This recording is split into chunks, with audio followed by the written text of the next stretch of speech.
Hello students, good morning. आज मैं seventh paper यानी वेस्टर्न पॉलिटिकल थॉट, पाश्चात्य राज दर्शन से राजनीति विज्ञान को अरस्तु की देन, Aristotle contribution to political science अर्थात राजनीति विज्ञान को, राजनीतिक दर्शन को अरस्तु की क्या देन है, उस पर आज हम वीडियो टीचिंग के माध्यम से आप सभी को टीच करने जा रहे हैं। अरस्तु के जीवन के संदर्भ में मैंने पिछले 2 क्लास में आपको बतलाया है। आज मैं उसकी देन, राजनीति शास्त्र को अरस्तु की देन पढ़ा रहा हूँ।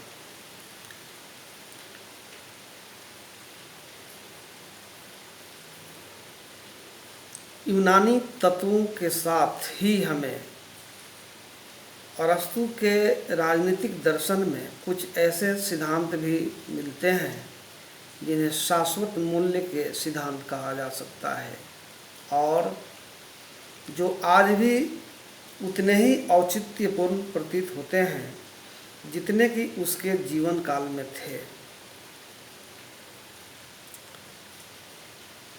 इसके संबंध में डनिंग ने लिखा है कि जब हम अरस्तु के दर्शन का अध्ययन करते हैं तो हमें यूनानी सिद्धांतों के बीच ऐसे सिद्धांतों का लंबा क्रम मिलता है जो उतने ही शाश्वत हैं जितने की मानवीय प्रकृति और जो राजनीति विज्ञान में आज भी बिल्कुल उसी रूप में है जिस रूप में अरस्तु ने उसका प्रतिपादन किया था।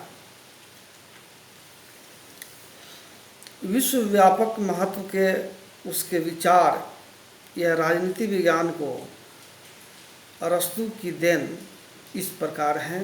पहला, मानवीय प्रकृति तथा राज के उद्देश्य की विवेचना। अरस्तु ने इस चिंतन सत्य को स्पष्ट अभिव्यक्ति प्रदान की है कि मनुष्य एक राजनीतिक प्राणी है। यद्यपि यह विचार यूनानी राजनीतिक दर्शन की आधारभूत धारणा है और अरस्तु के गुरु प्लेटो के समस्त राजनीतिक चिंतन का आधार रहा है, किंतु अरस्तु सबसे पहला विचारक है जिसने इसे औपचारिक और सशक्त ढंग से अभिव्यक्ति दी। इसके साथ ही अरस्तु ने राज के उद्देश्य की बहुत सुंदर ढंग से अभिव्यक्ति देते हुए इस बात का प्रतिपादन किया कि राज का उदय जीवन की सुरक्षा के लिए हुआ तथा श्रेष्ठ जीवन की प्राप्ति के लिए इसका अस्तित्व बना हुआ है। दूसरी देन, स्वतंत्रता और राजसत्ता के बीच उचित संबंध है। अरस्तु ने अपने राजनीतिक दर्शन में स्वतंत्रता तथा राजसत्ता के बीच उचित संबंध स्थापित करने की राजनीति विज्ञान की आधारभूत समस्या को हल करने का प्रयत्न किया है।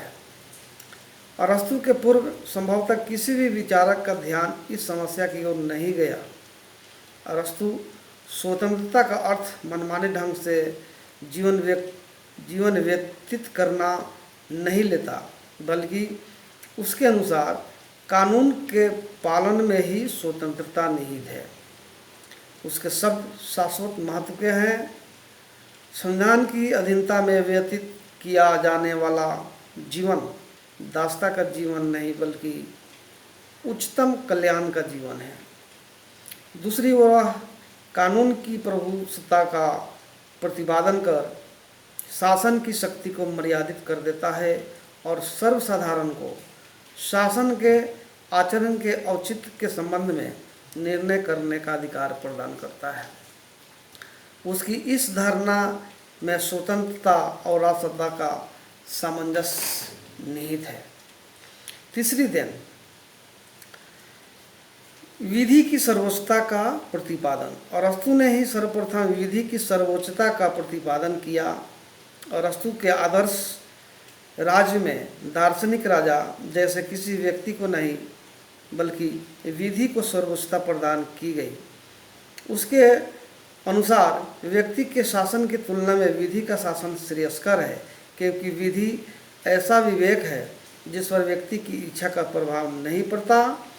इस विधि की सर्वोच्चता का प्रतिपादन कर अरस्तु विश्व भर में संविधानवादियों का जनक बन गया। इबनस्टीन ने कहा है कि विधि के शासन की या संवैधानिक राज की धारणा संभवतया अरस्तु की आने वाली संतति को सर्वाधिक महत्वपूर्ण देन है।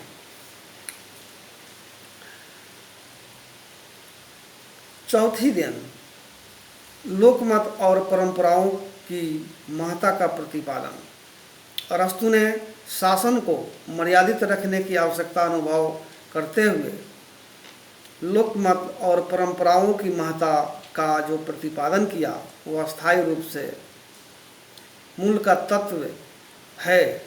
अरस्तु के सब संपूर्ण जनता का निर्णय विशेषज्ञों के निर्णय की तुलना में उचित होता है, लोकमत के महत्व को ही अभिव्यक्त करते हैं। उसका विचार था कि प्रशासन के जटिल प्रश्नों के संबंध में जनता भले ही उचित निर्णय न दे सके, किंतु अपनी सामान्य बुद्धि के आधार पर वह इस बात का निर्णय कर सकती है कि शासन करने का अधिकार किन व्यक्तियों को दिया जाना चाहिए। लोकतंत्र की धारणा का आधार यही विचार है।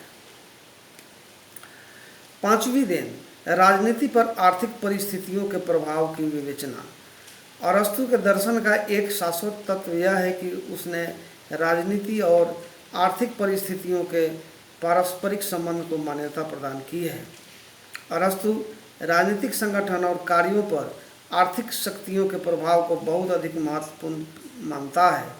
वह इस सत्य का प्रतिपादन करता है कि संपत्ति की विषमता क्रांति को जन्म देती है और केवल वही राज्य अस्थायी तथा संपन्न हो सकते हैं जिनमें संपत्ति और निर्धनता के चरम रूपों का भाव हो और मध्यम वर्ग सर्वाधिक शक्तिशाली हो। अरस्तु अपने इस विचार से समाजवाद की दिशा में संकेत करता है और आज इसकी सत्यता को सभी स्वीकार करते हैं। छठी देन, शासन के अंगों की सुस्पष्ट विवेचना। अरस्तु ने ही सर्वप्रथम सरकार के कार्यों को 3 प्रमुख अंगों में विभक्त किया जो आज भी सत्य है। उसके अनुसार सरकार के 3 अंग है, असेंबली, मजिस्ट्रेसी और जुडिशियरी। उसके द्वारा बतलाए गए सरकार के 3 अंग व्यवस्थापिका, कार्यपालिका और न्यायपालिका के समान ही हैं और इस दृष्टि से उसे शक्ति पृथक्करण सिद्धांत की आधुनिक धारणा का जनक कहा जा सकता है। 7वीं देन, उदार लोकतंत्र का समर्थन। उदार लोकतंत्र आज की सबसे प्रिय और सर्वाधिक मान्य शासन व्यवस्था है और उसके तत्व भी अरस्तु के दर्शन में देखे जा सकते हैं। अरस्तु एक ओर तो लोकतंत्र के उग्र रूप या भीड़ द्वारा शासन का विरोधी है, दूसरी ओर उसके द्वारा सभी प्रकार के अधिनायकवाद या तानाशाही शासन का भी प्रबल विरोध किया गया है। विधि की सर्वोच्चता का समर्थक होने के कारण स्वाभाविक रूप से अरस्तु का आदर्श उदार लोकतंत्र ही है। 8वीं देन, मध्यम मार्ग का सिद्धांत। अरस्तु द्वारा प्रतिपादित मध्यम मार्ग का सिद्धांत वर्तमान समय के राजनीतिक अवरोध और संतुलन सिद्धांत का पूर्ण रूप है। मध्यम मार्ग का वह संभवतया सबसे बड़ा प्रतिपादक है। कैटलिन ने तो उसे मध्यम वर्ग का दार्शनिक, philosopher of the middle class कहा है।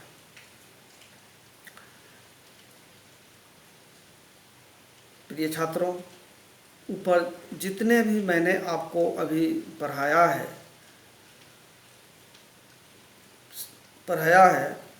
इसके आधार पर कहा जा सकता है कि अरस्तु ने राजनीति विज्ञान को महत्वपूर्ण देन दी है।